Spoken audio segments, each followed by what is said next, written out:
No? Then are we back with the working mic or?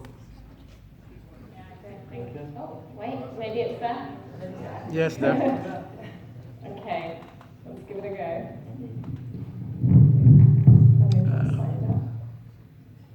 Better?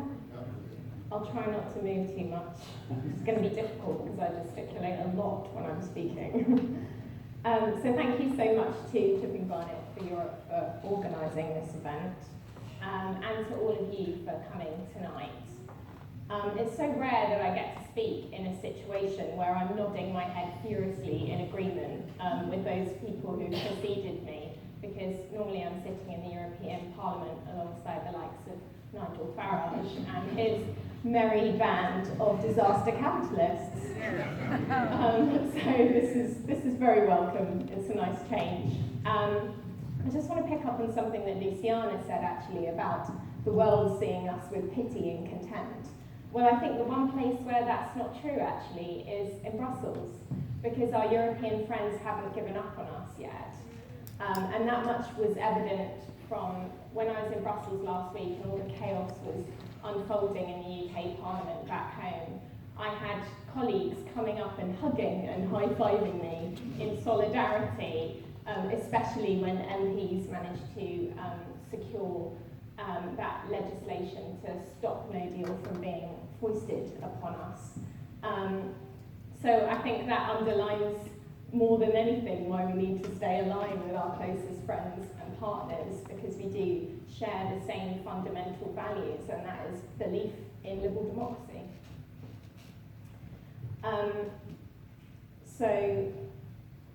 It is true to say that they were shocked and stunned by what was unfolding last week as well, but they can distinguish between the actions of our government and actually what's happening in the country at large, of which I think there are many more positive developments, as well as obviously some quite scary ones.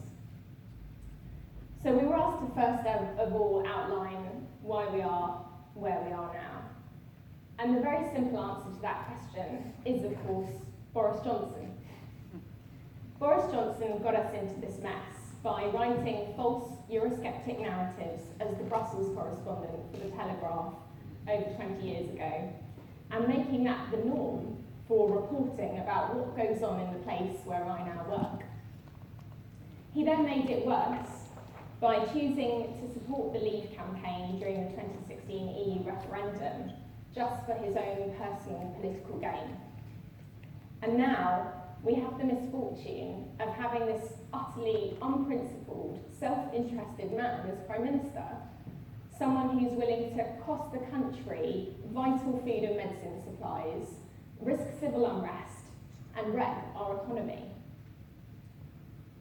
But fortunately, Boris Johnson and his Vote Leave facilitator Dominic Cummings have made a misstep.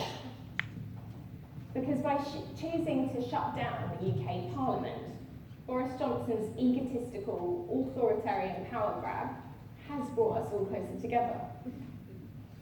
And you've heard already, we've been agreeing on a lot tonight, and I think there'll be much more of that to come. In the past, though, the Remain campaign, and we are still in a campaign after all, it suffered by us disagreeing too much on party politics and what the exact tactics should be. But now we are all working together much more effectively and finding areas of common ground.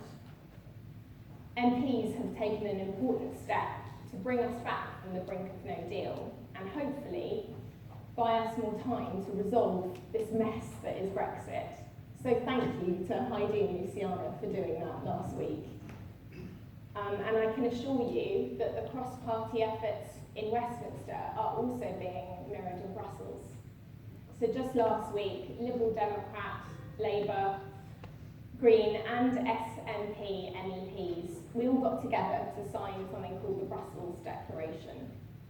And this commits us to work together in the interest of defending our democracy and protecting our country from a disastrous no-deal Brexit. A number of us also met with representatives of parties from the island of Ireland ahead of an event and press conference that they're going to be having at the European Parliament on the 25th of September. And and this is aimed at keeping a spotlight on just how dangerous a hard border would be for security there. And on Saturday, I spoke at the cross-party rally to defend our democracy in Westminster. I know Sean did as well, because if there's one thing that we can all agree on, it's that our democracy must not be silenced. So if we're going to defeat these ideologues who are willing to force through a Brexit at any cost, then we need to cooperate. That's not to say that we won't have distinctions and differences of approach and some of our own red lines inevitably as political parties, especially when it comes to a general election, I suspect. But as Heidi will be able to testify, there are conversations happening and agreements being made in seats all over the country, so that where we can, we put party politics aside in the interest of Remain winning. And we've seen what can be achieved when we do this. I'm very grateful to Heidi for coming to campaign for the Liberal Democrats, our new MP in Brecon and Radnorshire, Jane Dodds, and to Sian for agreeing that her party would step aside in the interests of a Remain candidate winning. That was a local decision. Okay. Local party decided. Very much. They did the right thing. Yes, well, very much like the Lib Dems then we, so, right, not right. But it's great that at the local level those conversations are happening, because actually, when you're in a local party, it's very easy to think in an adversarial way all the time and not look at the bigger picture. So it shows how far we've come, actually, that did happen. And it worked, and we can replicate this success all over the country if we put our minds to it.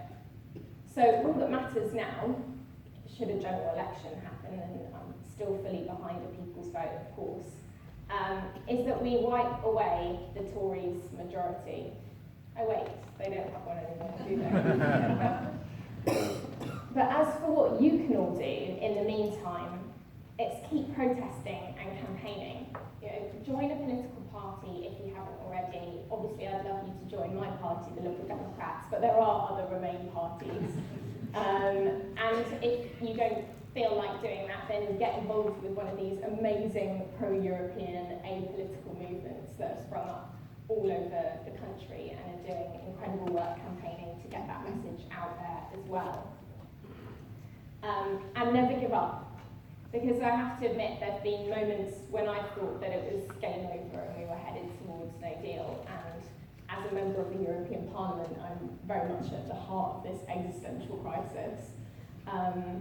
And, you know, sometimes you can feel a bit powerless watching the events unfold back home. But then I have to remind myself that I'm sitting here right now, elected on a very clear mandate, no doubt by some people in this room, to stop Brexit. So never ever underestimate the strength of the pro-European movement that is happening in our country. And so I promise that I'll keep fighting, and I'm sure the other fantastic ladies on this panel will. And together, I do believe we can make that happen, whether it's a people's vote or stopping Brexit via a general election. We can do it. We've made a lot of progress, but we've got to keep going.